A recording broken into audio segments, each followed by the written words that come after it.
Welcome to another deep dive. Ever heard of the Knights Templar?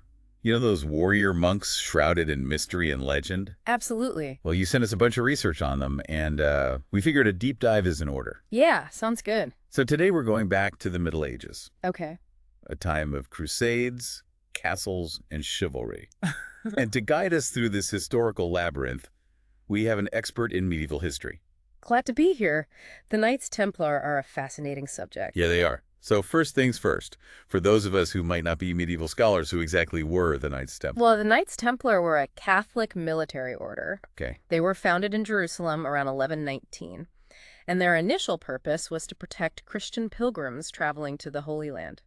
Imagine you're making this long and dangerous journey, and suddenly you encounter these warrior monks, clad in white mantles with a red cross, Uh-oh. ready to defend you from bandits and other threats. Okay, that's a pretty powerful image. Yeah. But they weren't always this formidable force, right? I mean, they weren't just born with castles and armies. You're right. Their beginnings were actually quite humble. The order was originally called the Poor Fellow Soldiers of Christ and of the Temple of Solomon. That's a mouthful. Quite a mouthful. And that name reflects their early poverty. In fact, one of their early symbols was two knights riding on a single horse, signifying that they couldn't even afford a mount for each knight. Two knights on a horse. That's a far cry from the powerful image we usually associate with the Templars. So how did they go from sharing horses to becoming this wealthy, influential order? Well, their rise is a fascinating story. Okay. It's a story of both religious zeal and shrewd strategy. Uh-huh. One key figure in their early success was Saint Bernard of Clairvaux, Well, a very influential abbot who became their champion. interesting. He wrote passionately about their mission, essentially running a medieval PR campaign for them, Wow. and helped secure their official recognition by the church at the Council of Troyes in 1129. So even back then, a good PR campaign could make all the difference. Absolutely. Well, good to know. But the real turning point came in 1139. That's when Pope Innocent II issued a papal bull called Omne Datum Optimum. Okay. This document granted the Templars exemption from taxes and local laws, Really? essentially making them answerable only to the Pope himself. Wow. That's a pretty sweet deal. No taxes, no local laws. Sounds like they were practically untouchable. They were given incredible autonomy and power, which they used to build their strength and expand their influence. And this brings us to another surprising aspect of the Knights Templar. They weren't just warriors. Wait, really? Yeah, So it's more complicated than just knights in shining armor. it is. What else were they doing? Well, they were actually incredibly skilled financiers and administrators. Oh. In fact, only a small percentage of the Templars, maybe around 10%, were actual fighting knights. Only 10%. So what were the other 90% doing? The rest of the order was dedicated to supporting the Templar mission in other ways. They had farmers, blacksmiths, scribes, and even their own fleet of ships. Ships. That's not what usually comes to mind when you think of knights. I know, it's surprising. It is. They were really like a medieval corporation Wow. with different departments and specialties all working together. And one of their most innovative achievements was in finance. Oh. They developed a system of letters of credit, which were essentially an early form of banking. Letters of credit. How did that work? Imagine you're a pilgrim heading to Jerusalem. Okay. Instead of carrying all your gold with you, risking bandits and theft, Yeah. you deposit it with the Templars in, say, London. Okay. They give you a letter of credit. Okay. Then when you arrive in Jerusalem, you go to the Templar house there, present your letter, and withdraw the equivalent amount of gold. So a medieval ATM. Yeah, exactly. That's pretty ingenious. It was a revolutionary system. It made pilgrimage safer and more convenient, and of course, it also generated significant revenue for the Templars. So they're building up their military strength. They're mastering the art of finance. Right. They're practically untouchable thanks to the Pope. It seems like everything was going their way. So what happened? What led to their downfall? Their decline is a complex story with a lot of contributing factors, Okay. but it's closely tied to the changing tides of the Crusades. As the Islamic world unified under strong leaders like Saladin, Yeah.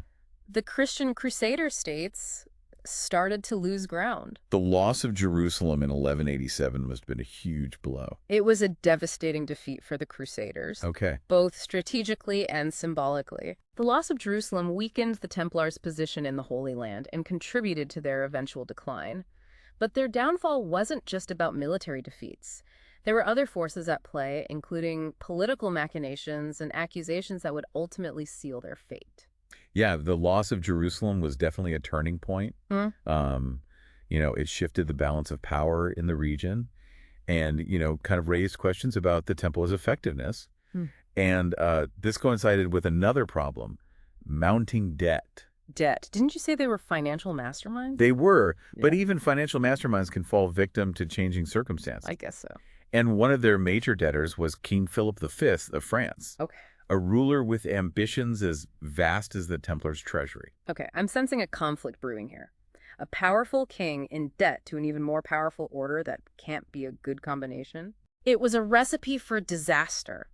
Philip saw the Templars as both a financial burden and a potential threat to his authority. Yeah. I mean, they were a powerful, independent force, answerable only to the Pope, with their own laws, their own army, and immense wealth. So he saw an opportunity to solve his financial problems and eliminate a rival all at the same time. Precisely. But he needed a way to justify his actions. A way to turn public opinion against the Templars. And this is where things get truly dark. Darker than a medieval dungeon. Perhaps even darker. Okay. Philip began spreading rumors, accusing the Templars of heresy, immorality, and even devil worship. Oh, wow. He claimed they were spitting on the cross, What? engaging in obscene rituals, and worshiping a demonic idol called Baphomet. Baphomet, that sounds ominous. What was that all about? Well, Baphomet is one of the most enduring mysteries surrounding the Templars. Some scholars believe it was a corruption of the name Muhammad, used by their accusers to falsely link them with Islam. Others think it might have represented a pagan deity, or even a symbol of Gnostic beliefs. Gnostic beliefs. I have to admit, I'm not entirely sure what that means. Well, Gnosticism was a religious movement that emphasized personal spiritual knowledge, or gnosis, over traditional religious doctrines. Okay. It often incorporated elements of various belief systems, and some of those ideas may have resonated with certain Templars who had been exposed to different cultures and religions during their time in the East.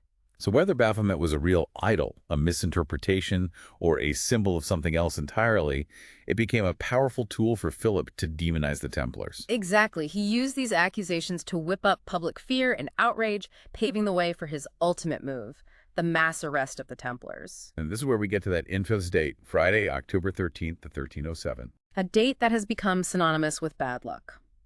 On that day, Philip ordered the arrest of Jacques de Molay, the Grand Master of the Templars, and countless other members of the order throughout France. Wow. They were charged with heresy, blasphemy, and a whole litany of other crimes, many of which were fabricated or extracted under torture. Torture.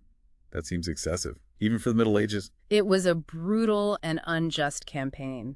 The Templars were subjected to horrific tortures to force them to confess to these fabricated charges.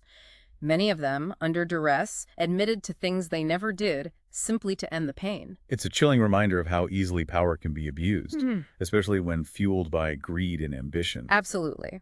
Philip's actions sent shockwaves throughout Europe. The Templars, once considered invincible, were now seen as heretics and criminals. And even the Pope, under pressure from Philip, was forced to disband the order in 1312. So their downfall was swift and brutal, orchestrated by a king who wanted their wealth and feared their power. Right. But what happened to the individual Templars? Did they all meet a grim fate? Well, the fate of individual Templars varied. Some were absorbed into other orders, like the Knights Hospitaller. Some were pensioned off and allowed to live out their days in relative peace. But the leaders of the order, including Jacques de Molay, met a much more tragic end. They were burned at the stake, right? Yes, in 1314, both de Molay and Geoffroy de Charny, preceptor of Normandy, were burned at the stake in Paris. They were accused of being relapsed heretics, meaning they had recanted their confessions. Oh, wow. And according to some accounts, de Molay, facing his executioners, cursed King Philip and Pope Clement from the flames, prophesying their deaths within the year.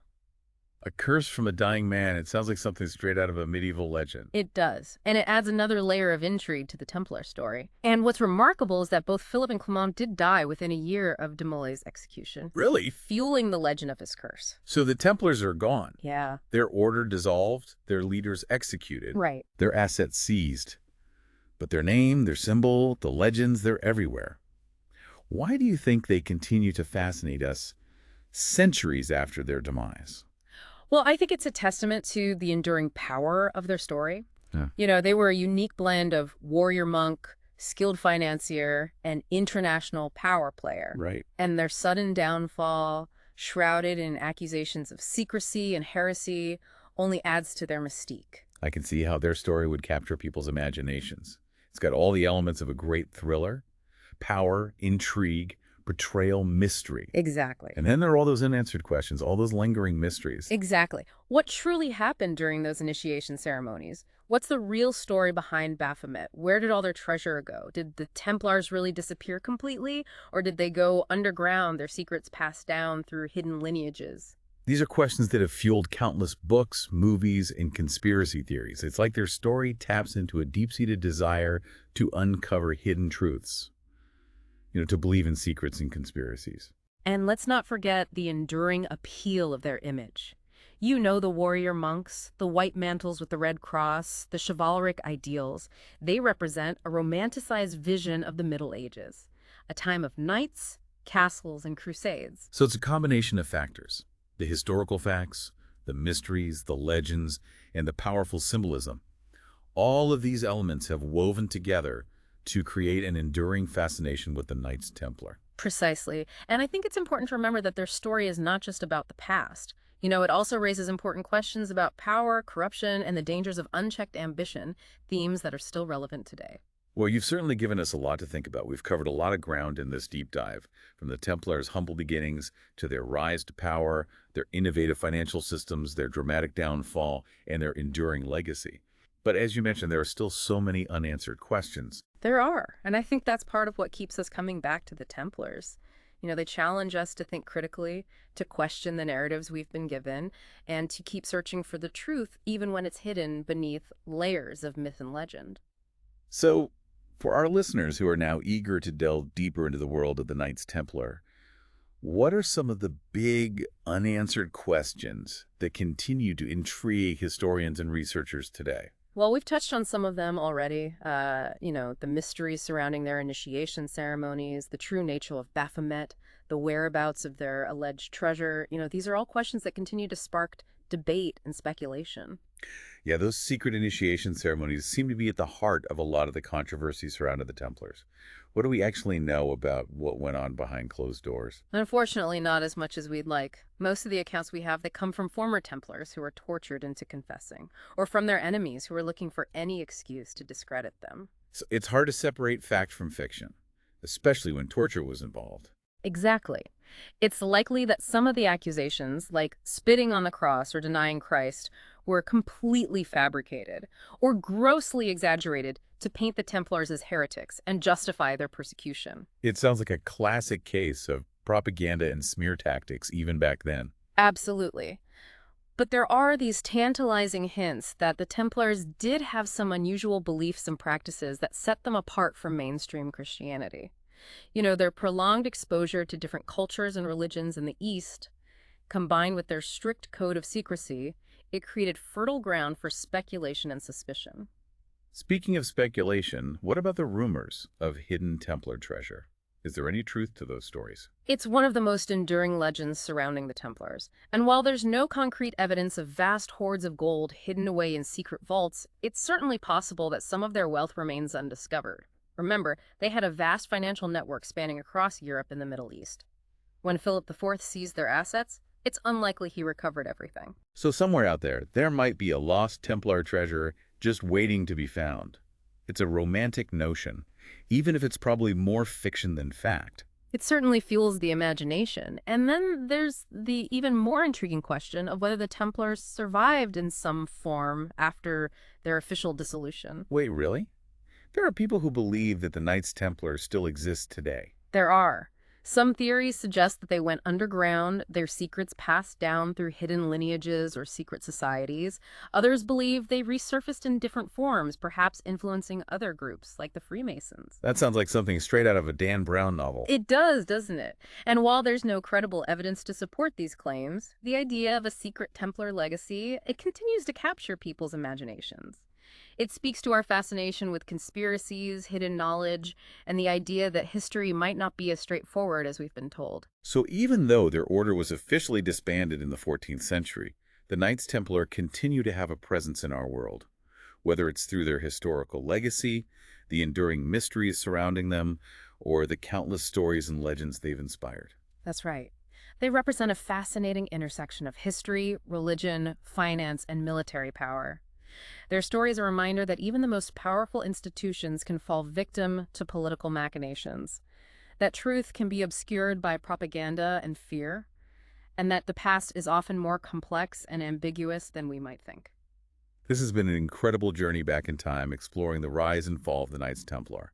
Thank you so much for sharing your expertise with us and for helping us understand this fascinating and often misunderstood chapter of history. My pleasure. Thanks for having me.